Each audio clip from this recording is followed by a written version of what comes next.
Meet the Press Now. I'm Kristen Welker in Washington. We begin with President Trump's new threats against Iran, hinting at potential U.S. military action there as Tehran cracks down on widespread demonstrations, with the latest clashes turning deadly. Over the last few days, protests have erupted in dozens of cities across Iran, sparked largely by the worsening state of the country's economy. Inflation is soaring, and Iran's currency has fallen to a record low against the U.S. dollar. These appear to be the largest demonstrations in the country since 2022. That's when mass protests erupted over the death of Mahsa Amini, who died in police custody after being arrested for not properly wearing her hijab. Human rights groups say at least 7 people have died in the recent clashes. And just this morning, President Trump weighed in on the arrest, writing in a post on social media, quote, "If Iran violently kills peaceful protesters, which is their custom, the United States of America will come to their rescue. We are locked and loaded and ready to go." The president did not elaborate on those threats, but it does come just days after President Trump issued this warning to Iran about its nuclear and ballistic missile programs following a meeting with Israeli Prime Minister Benjamin Netanyahu. And speaking of Iran, I hope they're not trying to build up again, because if they are, we're going to have no choice but very quickly to eradicate that buildup. Iran may be behaving badly. It hasn't been confirmed. But if it's confirmed, look, they know the consequences. Consequences will be very powerful, maybe more powerful than the last time. Iranian officials are hitting back, with a senior advisor to Iran's supreme leader, Ali Khamenei, alleging without any evidence that the U.S. and Israel are stoking the protests, posting on X, quote, "With the statements by Israeli officials and President Trump, what has been going on behind the scenes is now clear. Trump should know that U.S. interference in this internal matter would mean destabilizing the entire region and destroying America's interests."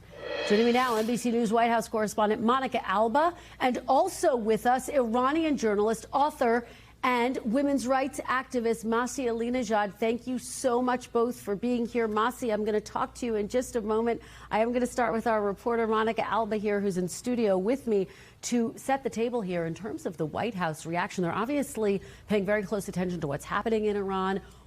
What are your sources telling you, Monica, about that post by the president, that very stern warning? Look, this is a president who decides when he wants to engage on foreign policy, and sometimes, despite maybe some of his own advisors cautioning him, he decides what he wants to put out there, what message he wants to project, and one that I think the administration, the White House, would argue fits into his own approach and strategy here, which they believe is peace through strength, right? They believe in trying to sometimes put out these really heated words, this escalated rhetoric, sometimes using this very intense language to send a message, even if it's a threat that may not necessarily have an action that is followed through on. Though the White House, again, to be clear, has not clarified exactly what the president meant when he said that the U.S. is essentially, quote, locked and loaded and ready to go, and could perhaps intervene in Iran, which would be extremely significant to intervene in their own domestic and economic unrest right now. And Monica, you have that fiery statement by the Iranian official.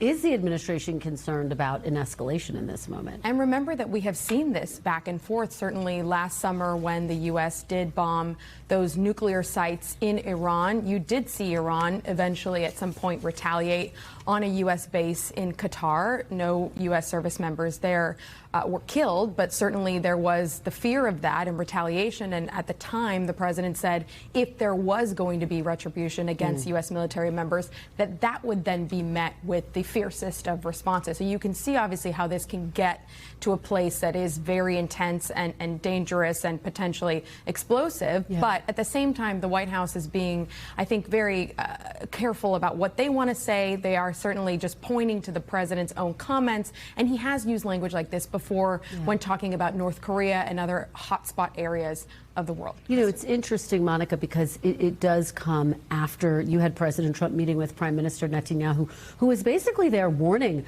the president about his concerns that Iran was trying to rebuild not only its ballistic missile program, but its nuclear missile program as well. And I think that context is essential here. This is a moment where the president seemingly is trying to project this this message of what the U.S. can do, its capabilities, not just when it comes to, again, this warning about the protests, but about potentially rebuilding those nuclear weapons capabilities. And also that ballistic missile program, according to Israeli officials, that seems to be a more immediate concern, and one that Prime Minister Netanyahu conveyed in person to the president at Mar-a-Lago. And the president had very harsh words for Iran, too, saying that if they do build that up, if they continue with this nuclear development, that there will be a very forceful response, potentially. All right, Monica Alba covering all the different angles of this developing story. Monica, thank you so much.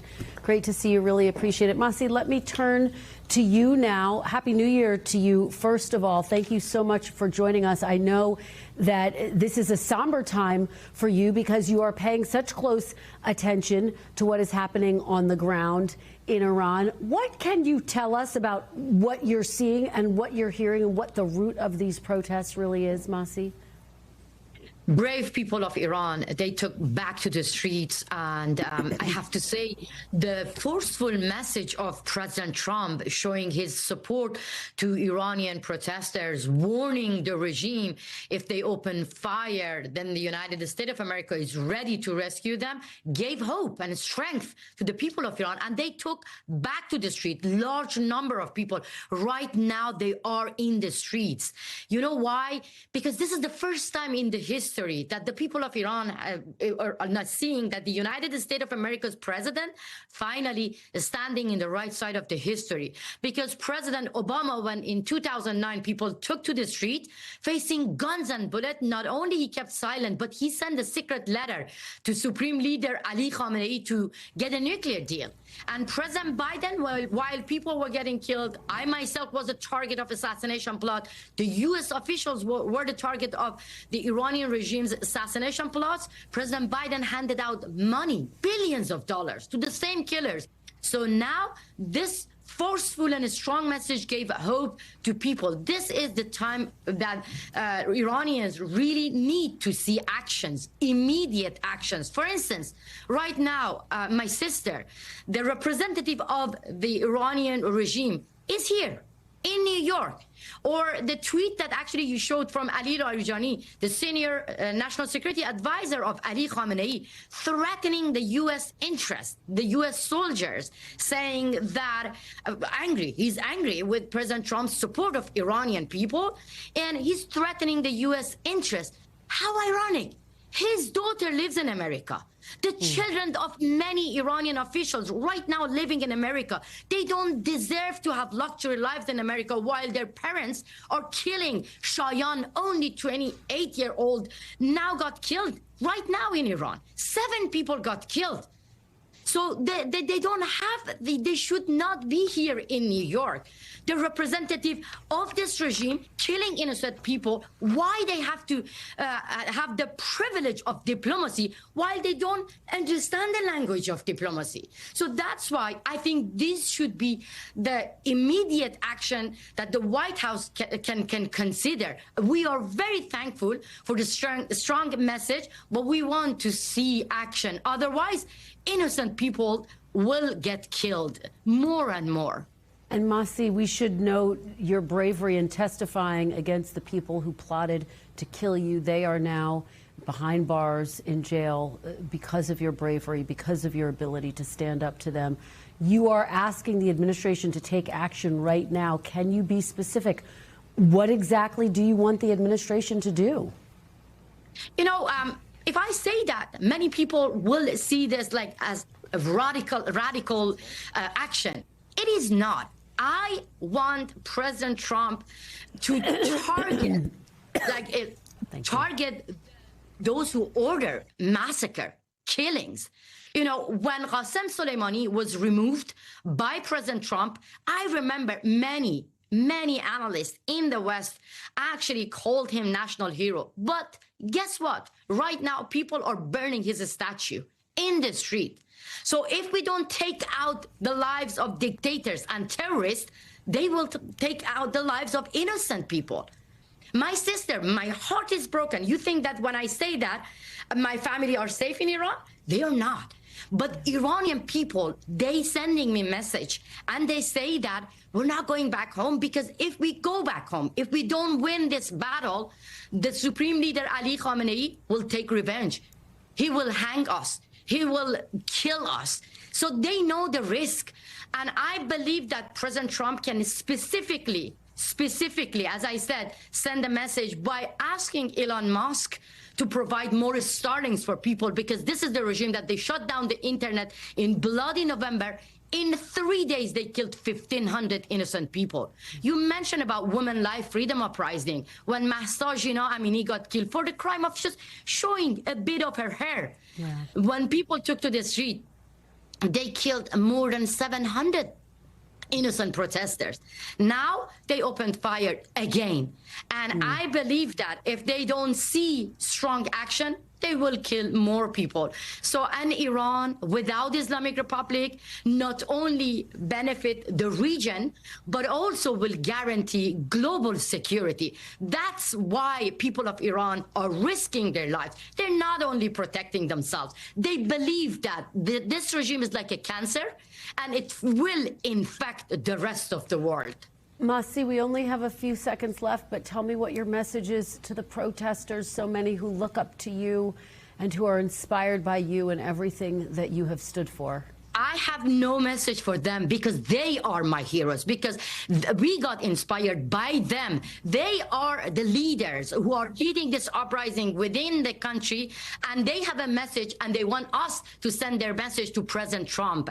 Stand with them, take action, and help them to get rid of the Islamic Republic. All right, Masi Alinejad, we always appreciate hearing from you, your powerful voice and perspective. Thank you so much for being here. I hope I invite you to my beautiful Iran very soon. Thank you, my sister. We look forward to that. Thank you for being here. Thank you. So appreciate it. We do want to turn now to another place where the U.S. is escalating pressure and threatening military action, Venezuela.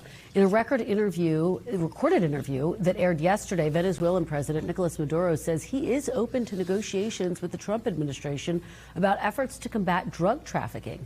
The Venezuelan president, though, did not comment on an alleged U.S. ground attack on a dock facility in Venezuela last month by the U.S.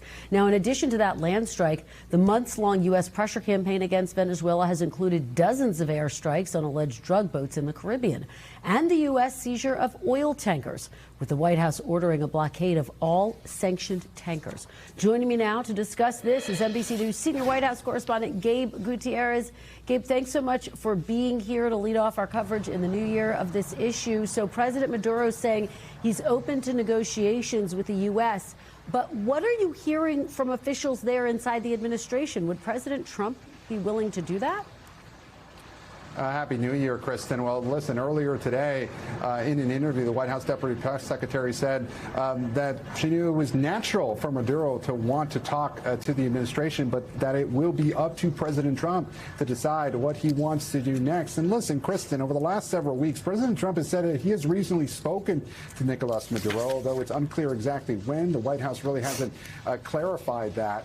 But in terms of the president negotiating with Maduro, it's hard to see exactly how that happens. As you know, Secretary of State and National Security Advisor Marco Rubio has really been heading up the policy towards Venezuela. And, White House administration officials say that he really wants to see regime change here, although the administration has tried to argue that its main purpose in building up military in the Caribbean has been to target drug traffickers. But that campaign is extended past the Caribbean, also now to the Eastern Pacific. And we're also asking questions about exactly some of the details of these latest strikes on alleged drug boats. We don't have any exact indication of where those took place, Kristen. Well, you take me to my next question, Gabe, because a lot of people are wondering, what is the president's goal here? I had the opportunity to interview him on the phone a couple weeks ago. I asked him if what he ultimately wants to see is regime change. He would not answer that directly. He said President Maduro knows exactly where he stands, but he didn't rule out war with Venezuela. What are you hearing in that regard, Gabe? What's the ultimate goal here?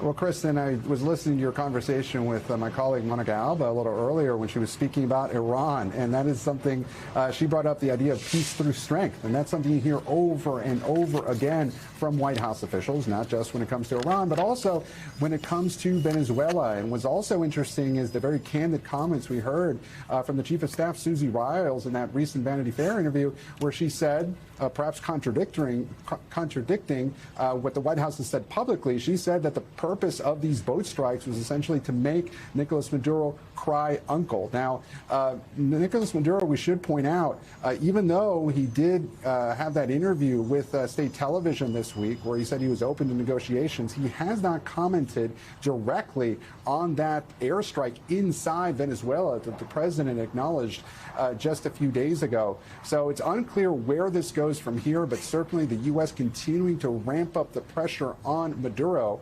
as it continues not only these boat strikes, but we're waiting to hear more information, more details on those strikes inside Venezuela, which the president has said would continue. We absolutely are looking for that. Gabe Gutierrez, thank you for your great reporting as always. We appreciate it.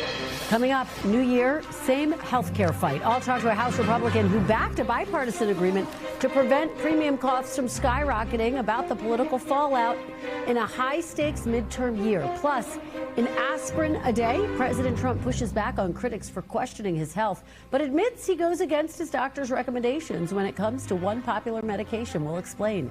You're watching Meet the Press now.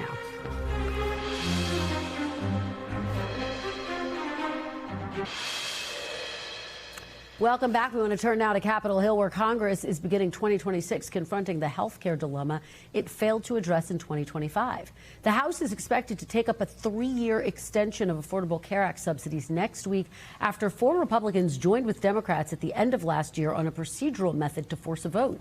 But those Obamacare subsidies have already expired, leaving millions of Americans all across the country dealing with sharp hikes in their insurance premiums and no guarantee of relief that it's coming anytime soon, as both the subsidy extension and the Republican-backed plan without a subsidy extension appear doomed to fail in the Senate. Joining me now is senior national political reporter Sahil Kapoor. Sahil, thanks for being here. Happy New Year. Great to see you. Happy New Year. So talk to me about the state of play as lawmakers prepare to come back. Where do they kick off, and do you see a resolution in sight? So here's what I think is likely to happen. The House is going to vote on this bill for a 3-year ACA funding extension next week. It should pass the House. It has all the Democrats, and it just needs 4 or 5 Republicans, depending on attendance. And then it's going to go to the Senate, where numerous GOP senators tell me it is dead on arrival. This does not have a path in the Republican-controlled Senate. And I think that raises the question of what ultimately happens next. The vast majority of GOP lawmakers in both the House and the Senate want this funding to go away as they see it. They never voted for the ACA to begin with. They don't like the law, and they don't like the fact that this problem was foisted upon them. Of course, the reality of governing, you don't get to choose which problems are in front of you, but that's a separate story. The funds have expired. Premiums are going up pretty dramatically this month. Well, what do you make of the fact that there's been some discussion about bipartisan talks over on the Senate side? Is that real? I mean, obviously, this is a thorny issue we're dealing with. The fact that they're talking seems like a positive thing, but the government runs out of funds at the end of the month again. So could we see another government shutdown, or do you think those bipartisan talks could produce something? First off, I don't see these two deadlines colliding into each other like last time. I don't see Democrats running the same play on government funding as they did in November. Multiple Democratic senators on both ends of that issue have told me they don't expect it to happen because they saw the result. 43 days, the longest ever shutdown, and Republicans didn't budge. Probably going to be the same result this time. So the only question is, can they come up with a standalone bipartisan deal? And there have been talks in the Senate for months about a bipartisan deal. The reason I'm pessimistic about this is that the two sides have moved further apart. Republicans are demanding certain changes and restrictions on the funding, including on eligibility, program integrity, anti-fraud measures, which Democrats are happy to accept. But the new red line that's come up among Republicans is stricter abortion restrictions. That is not going to fly with Democrats. That is a red line. I'm told there are some staffers and members trying to work that out, but no one has come close to a solution. And you still have the fact that the vast majority of Republicans want this money to go away. All they have to do is nothing. What about the fact that there is going to be pressure from their constituents? Absolutely. So this is where the rubber meets the road. As Democrats see it, they either get the win on the policy, they find some way to extend this money come what may, or they beat Republicans over the head with it politically in the 2026 midterms. This is going to be the gift of all gifts for Democrats from a pure political standpoint. We've seen numerous times that when voters are angry about health care, the party on the receiving end tends to get clobbered, whether it's Democrats in 2010 or Republicans in 2018, arguably even 2020. Take a look at this graphic, the professions that are going to be most heavily impacted by this. Take a look at the fourth point on this. Farmers, ranchers, and agricultural managers, more than a quarter of them rely on ACA funding, and their premiums are going through the roof. This is a heavily GOP-leaning and pro-Trump group. They're already suffering under the weight of inflation and the president's tariffs. Now they're going to have increased premiums as well. This is going to be a real problem for Republicans. All right, Sahil, thank you for laying that all out. Another busy time on the horizon for you. Appreciate your being here. Next, we want to go to California Republican Congressman Kevin Kiley. Congressman Kiley, thank you for being here. Happy New Year to you. Thanks very much. Happy New Year. It's great to have you back on the program. I want to start with this upcoming vote on Leader Jeffries' 3-year clean extension of ACA subsidies. Tell me where you stand, Congressman. Do you plan to vote for it? You know, if I thought it would move the ball forward at all, I would consider it. The problem is, as Sahil just said, is that this is not a real solution. The Senate has, in fact, already rejected it. And so the path forward here has always been a compromise that has bipartisan support, that provides a temporary extension while instituting reforms and cost controls. So that's what Sam Liccardo and I proposed. We have numerous bipartisan co-authors. Josh Gottheimer and Jen Kiggins have proposed something similar. Unfortunately, the leaders of both parties, the Speaker and Leader Jeffries, have refused to endorse any of those compromises. And if either of them did so, then that would break the logjam and we could get policy enacted as soon as we got back. Well, that is the challenge, that the bipartisan bills, you were on the program talking about it several weeks ago, haven't garnered that full support. And so I want to ask you about your colleague, Mike Lawler. He's been a staunch advocate for these bipartisan solutions, but he told me before the holiday that he does plan to support this measure. He says that it's about supporting things on a two-pronged track. Why do you see him why do you disagree with him on this point? I don't necessarily. I think that if by bringing that to the floor provides us with a little more leverage and maybe can induce the Speaker to actually put one of the compromise measures on the floor, then I think that's a good thing. But I mean, Mike himself said that this is a messaging bill, essentially, from the minority leader at this point. If Hakeem Jeffries had endorsed any of the compromise proposals, then those would have come to the floor and passed and had a good chance to pass in the Senate. Unfortunately, he said, no, let's just all go and endorse this one bill that has no reforms and that has already failed in the Senate. So I've held the Speaker responsible for failing to actually bring a bill to the floor, but I also think the minority leader has played too much politics with this as well. So just to be very clear, you're a no on this bill when it comes to the floor? I haven't decided yet, but I am, okay. I have very mixed feelings about it just because it isn't an actual attempt to make law. What I want is a solution, not just to vote for something for the sake of saying I voted for it. What say you, though, to your constituents, to Americans all across this country who say, look, return and preserve the health care subsidies now, and then work out a longer-term solution? In other words, they want action now, and they would potentially see a no vote as failing to take action. No, that's what I'm saying, is we need action now. So the bill that's coming to the floor, that's a 3-year extension with no reforms or anything like that, it's already failed in the Senate. As Sahil just said, it's dead on arrival in the Senate. It's not going to happen. No action is going to come through that bill. The action is going to come through one of the temporary extensions that has bipartisan support and includes reforms as well. And the point you made is exactly what I've been saying all along. What we need to do is provide a temporary extension right now to stop all of these Americans, 22 million Americans, from suffering a massive increase in healthcare costs. That will give us the runway we need to address the larger issues of healthcare costs in this country. Let me ask you very quickly, do you want any measure to retroactively give Americans who rely on these subsidies back pay for the subsidies? Oh, yeah. I want our solution to make people whole. I mean, better late than never. I think it's a total failure and absolutely unacceptable that we're allowing these to lapse, but it's not too late to actually fix the problem. Because here's the thing. If we don't come up with a solution here, then the 22 million Americans we're talking about are going to respond in one of three ways. Either number one, they're going to have to pay potentially thousands of dollars more, which is going to force very hard trade-offs for their families, give them less discretionary income. Number two, they're going to decide they can't afford coverage at all. They're going to drop their coverage. That's probably going to be a few million people. And that's going to result in higher costs for everyone, even the 150 million people in the employer-based insurance market. Or number three, you'll have some people who will say, I'm just going to work less and have less income in order to keep my income below the threshold so I can still qualify. Well, that's not a good thing because they're losing income and we're losing economic activity more broadly. So I'm hoping to really emphasize these points to folks on both sides of the aisle when we get back, that there is a real urgency to act on this and to act now. Let me ask you about President Trump. He hasn't really been heavily engaged in the negotiations, but he did post on social media this week, quote, Republicans, no more money to fat cat insurance companies. The money must go directly to the people to buy their own health care. This has been something he's been proposing for quite some time. What do you make of that? Is that a fulsome health care plan? Is it realistic? Well, I am a supporter of health savings accounts. I think a lot of Americans use them, rely on them. They're great in providing additional options and allowing people to really be able to, control costs in their own way. I absolutely support legislation to expand health savings accounts. I'm not sure that it solves the immediate problem, though, or that it can be done in a way or quickly enough to solve the problem of people going off of this cliff with the expiration of the subsidies. So that's why my view is let's do a 2-year extension. Let's do it in a smart, fiscally responsible way.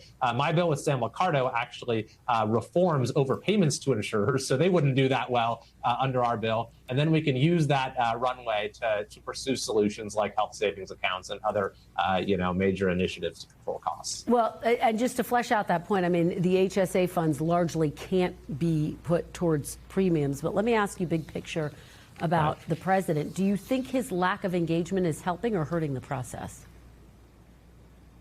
Honestly, I think that the onus lies with Congress to take action here. So the idea that we're just waiting for the White House to come out with a proposal, I don't think that's the way the legislative branch should work. This is a proposal that originated with Congress, and so I think it's up to Congress to come up with a path forward. And so I think that there is a lot. I think that if you put this to a vote in both chambers right now, do we do a temporary extension with reforms like I proposed with Sam Liccardo, like Jen Kiggins has proposed with Josh Gottheimer? I think it would pass by a decisive majority in both the House and the Senate, where Bernie Moreno and Jeanne Shaheen are working on a similar compromise. So, and I think that if something like that got to the president's desk, I think he would sign it, and then we would have an opportunity to work on things like expanding health savings accounts and other innovations that I think actually there's more bipartisan support for than might meet the eye at first glance. Well, let me ask you about House Speaker Mike Johnson. You have not been shy about at times expressing frustration with the Speaker. Do you believe he can effectively lead your party into the midterm elections and ensure that Republicans hold on to the House? Well, I certainly want to see him change the way he has approached the job over the last several months. I mean, usually the Speaker is the Speaker for a full 2-year term, last term being an obvious exception to that. But I think that he does need to change the way he approached things the last few months, where the House wasn't even in session for 2 months. He canceled 6 straight weeks of session for the House of Representatives. And there's been far too many issues where the House has not been in the driver's seat. And this is, ACA subsidy issue is a very clear example of that, which I think is a failure of leadership. And I think that you're seeing more and more people in our conference who feel that way. That's one of the reasons you see more of these discharge petitions used as a way to get around leadership. So I do think that we need to have the House be a lot more proactive come the new year. All right. I guess we're in the new year. Here we are. All right, Congressman Kevin Kiley, thank you so much for joining us. Really appreciate it. You bet. Coming up next, thank you. Coming up next, breaking news in North Carolina. The FBI revealing it thwarted a potential New Year's Eve terror attack, accusing the suspect of being inspired by ISIS. That story's next on Meet the Press Now.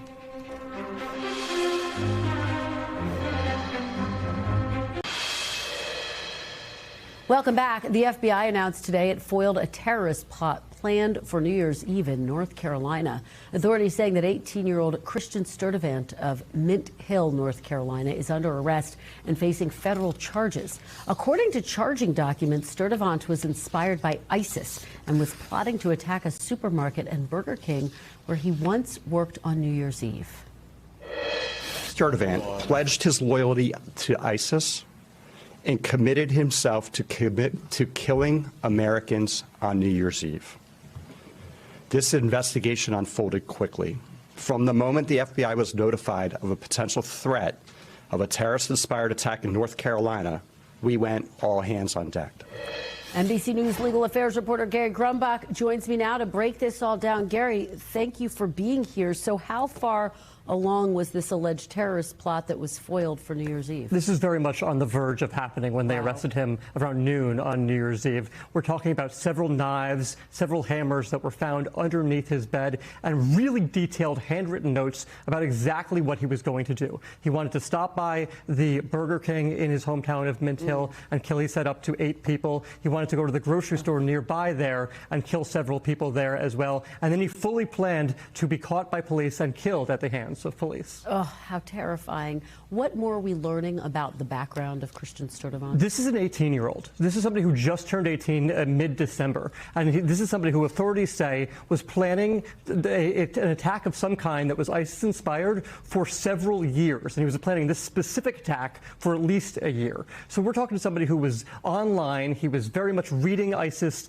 manifestos and reading a lot of information about ISIS and also creating TikToks about ISIS. That's where authorities found this man. And Gary, he'd actually been on the radar of authorities since 2022. What can you tell us about that? So there was an incident in January of 2022 when he was 14 or 15 years old at that point, where he was leaving his home in all black, and he had with him hammers and knives again, and his grandfather stopped him. Allegedly, he was there at that point trying to go kill a neighbor of theirs in Mint Hill. He had psychiatric help at that point, and that's where he sort of dropped off FBI's radar for several years until being picked back up again mid-December when they saw this online chatter. Wow. Well, a lot of people hailing them for being able to stop this terror plot. Gary Grumbach, thank you for being here. Really appreciate it. Coming up after the break, meet the candidate. We'll be joined by the Wisconsin Democrat running to be the battleground state's next governor, facing a crowded primary and questions from within his own party over his electability. Keep it right here for that conversation on Meet the Press Now.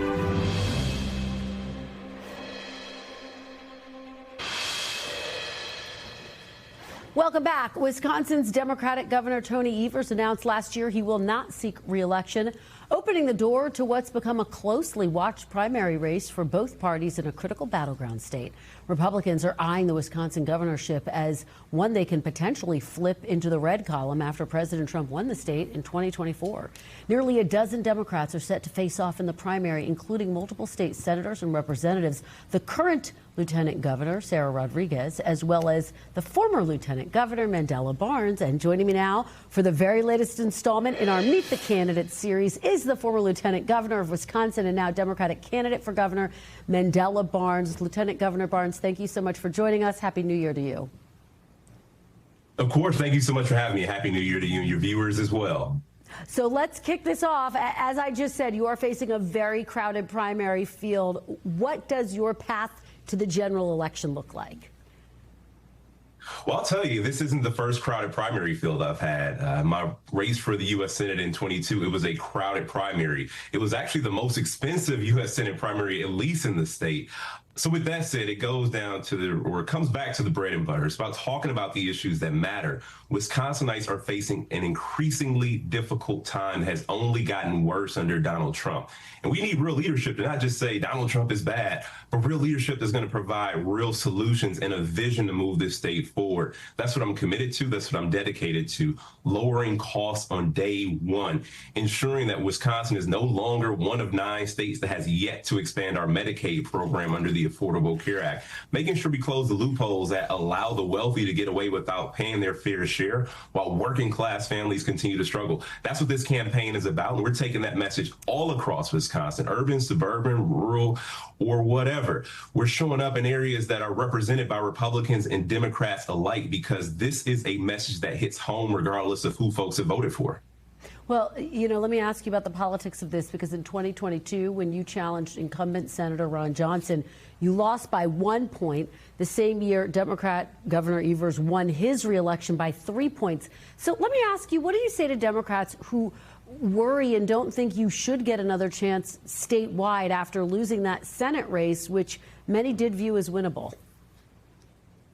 Well, for sure, Governor Evers did win his reelection. And, you know, there were people who may have thought it was winnable, but I'll tell you, there was polling that had me down like 5 points the week before the race. It was the closest challenge to any incumbent in the entire country that cycle.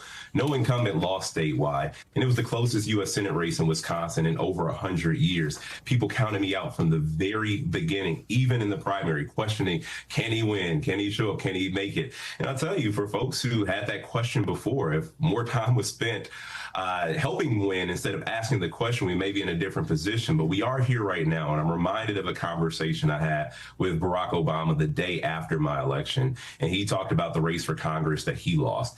He was, he was sure to get back to the work that got him there in the first place. He got back into organizing. That's exactly what I've been up to these last few years, doing the hard work to help lower people's energy costs through the Inflation Reduction Act, and also working to increase voter participation in Milwaukee and all across the state, and fighting to protect our democracy. Milwaukee had the highest voter turnout of the 50 largest cities in the entire country in 24. Much of that is due to the work that I was able to do with Power to the Poll, having raised over $10 million to support efforts and get folks elected across the state. I can say I'm the most experienced, the only person who has run this kind of race at this magnitude, the only person who's actually ever come out on the other side. We did win in 2018 when a lot of people questioned if we had the strength to take on then one of the most powerful governors in the country. We were successful because our message resonated. It was about lowering costs. It was about ensuring that our public schools had the funding and the resources that they need. And we're in a similar moment with Donald Trump as president again. And while this race won't just be about him, whoever the Republican nominee is going to have to be held accountable for standing lockstep with him every step of the way. Well, you know, I want to read you something that former Wisconsin Lieutenant Governor Barbara Lawton told the New York Times in October. She said, Mandela Barnes proved to us beyond a shadow of a doubt that he can't run hard enough and give us a winning campaign on a statewide basis. What do you say to your fellow Democrats who might be skeptical? Well, a lot of people are just finding out who Barbara Lawton is, and I'll say that she has also opposed me in 2 previous elections, and I'm not taking a single vote for granted.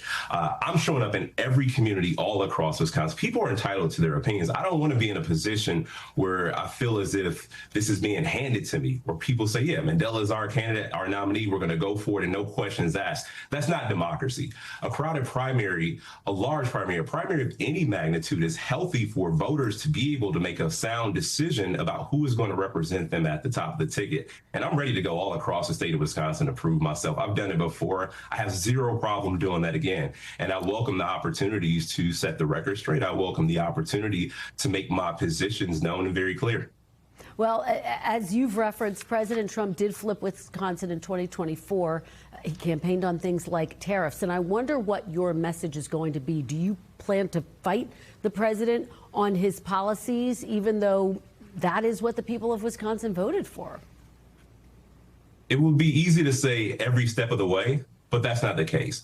But in any instance where the president's policies have harmed the people of Wisconsin, he is going to see my opposition. With the tariffs that are doing a number on our small business owners, the tariffs that are destabilizing our rural economies all across Wisconsin, the president is going to have to answer that, and we're going to hold him to account. As of now, the Republican frontrunner, Tom Tiffany, has only made things worse by voting alongside, voting with the president, with the things that have caused Wisconsinites harm.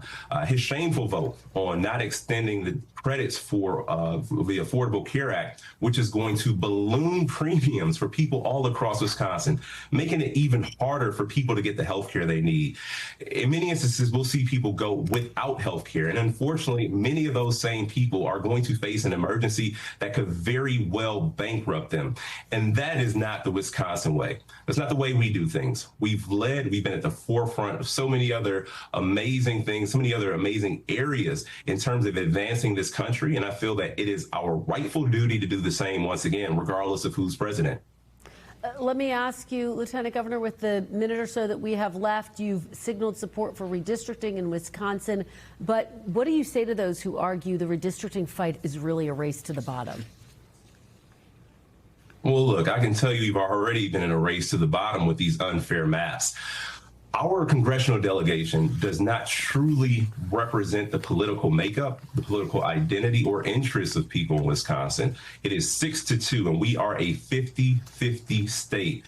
People are being misrepresented, and it's one of the reasons people like Tom Tiffany get away with shameful votes, because he doesn't have to worry about a challenge in a general election. He only has to worry about winning a primary. And winning a Republican primary means you just have to be extreme as you can possibly be, so people will take notice and ultimately show up and vote for you because you're the only option left. We just want fairness, and we want to be able to advance Wisconsin in a way that ensures that we get the help and support from the federal government that we need. But as long as we're being misrepresented with these unfair maps, we're going to be dealt a bad hand, and Wisconsinites are going to face significant challenges and setbacks, and we're fighting against that. Fair maps means more opportunities for more people in this state. All right, former Lieutenant Governor Mandela Barnes will follow the race very closely. Thank you so much for joining us. Really appreciate it. Thank you. We will have more news and midterm politics to get to with the panel after a quick break. Stay with us.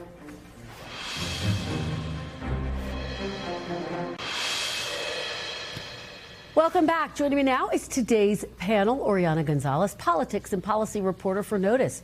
Joe Crowley, former congressman from New York, who served as chair of the House Democratic Caucus, and Annalise Keller, Republican strategist and former communications director for former Senator Cory Gardner. Thanks to all of you for being here at the start of this new year. Happy New Year to all of you. Oriana, I want to start with you. President Trump gave this really remarkable interview to the Wall Street Journal in which he talked about his health. He talked about some of the questions about the bruising on his hand. He said it's because he takes aspirin. He says he takes more aspirin actually than is prescribed. He said, they say aspirin is good for thinning out the blood, and I don't want thick blood pouring through my heart. I want nice, thin blood pouring through my heart. Does that make sense?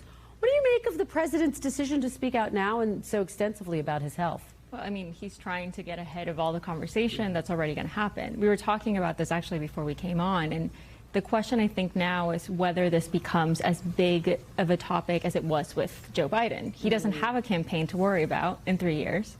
So really, he gets to kind of get this criticism, but nothing out of it. Yeah, Annalise, what do you make of it? How do you think he handled these questions and the revelation, two of them, one that he takes more aspirin than he says he's prescribed, and two, he says he actually didn't have an MRI. He said it was a CT scan, and he regrets sharing that information because it gave his critics an opening, he says. Yes.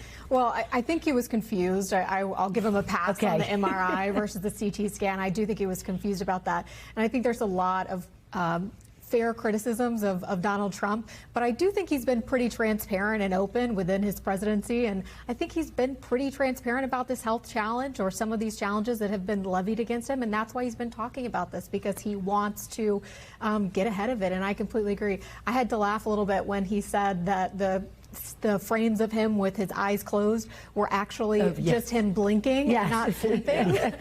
Reminded me of my husband when we're, watching television and he's just resting his eyes. It's an extensive blink. Don't know why people feel the need to not just admit that they're sleeping.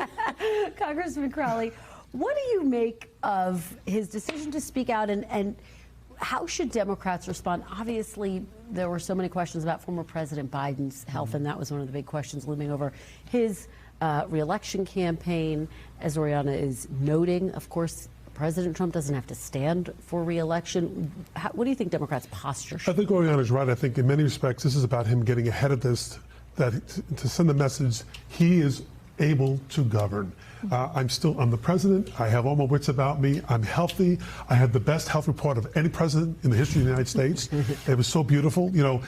And I think that sometimes lends to why people question what he had, why he had it, because it was always a perfect test.